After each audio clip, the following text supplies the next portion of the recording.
We bought the UFC for $2 million. And sold it for? $4.025 billion. You know, I didn't grow up with money.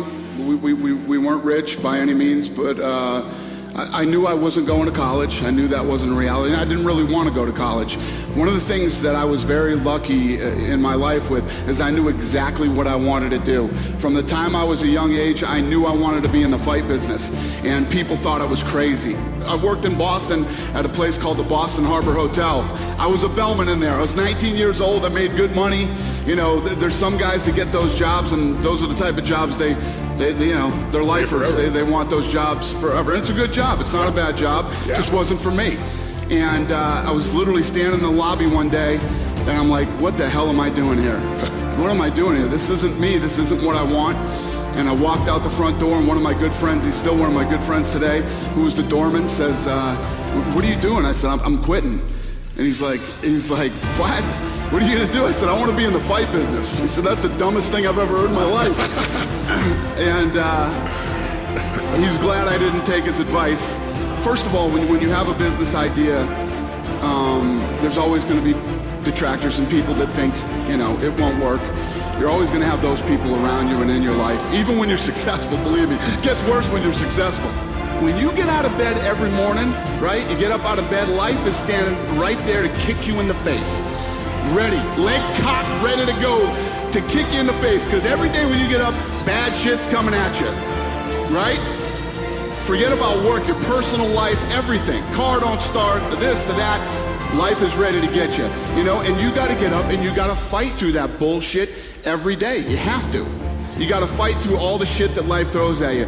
Then you get to a point where life's throwing a bunch of shit at you. Now work's throwing a bunch of shit at you. You know, your business that you have to fight for every day. And you have to get up and you have to have that to get up and fight every day, man. Anything you do positive in your life and anything that's huge, it will immediately be surrounded by negativity, right? Immediately, get ready for it, because no matter how successful you become, one thing never goes away: negativity, haters. Their opinion doesn't matter. And it means nothing to you. It doesn't mean anything. It doesn't affect, unless you're the type, sick, twisted type of person like me that likes to let it fuel you. You let it, it's like your, you know, it's like your fuel. And other than that, it's useless. It means nothing. Do your thing. Stay on your course. Stay focused, and keep your eye on the prize, and everything comes together.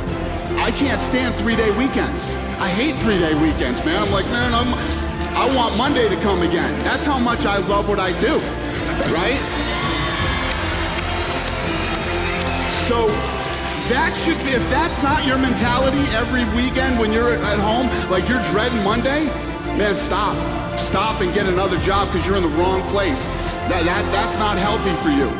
And at the end of the day, it's really about that you love what you're doing, and it's about the journey, the people you're doing with it, that you're having fun, you're getting up every day, and you're all working toward the same goal, whatever it might be.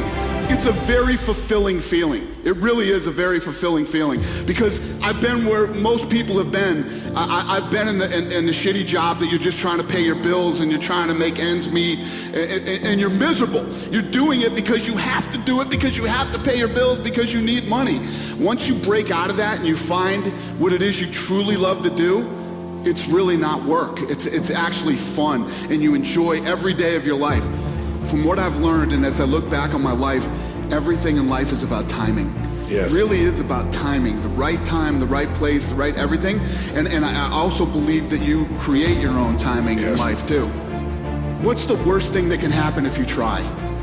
If the day that I walked out of that hotel, right, and I went to do this, it doesn't work out, I can go back and be a bellman again whenever I want to. You can always go back and do that. The worst part is not trying. You have to try.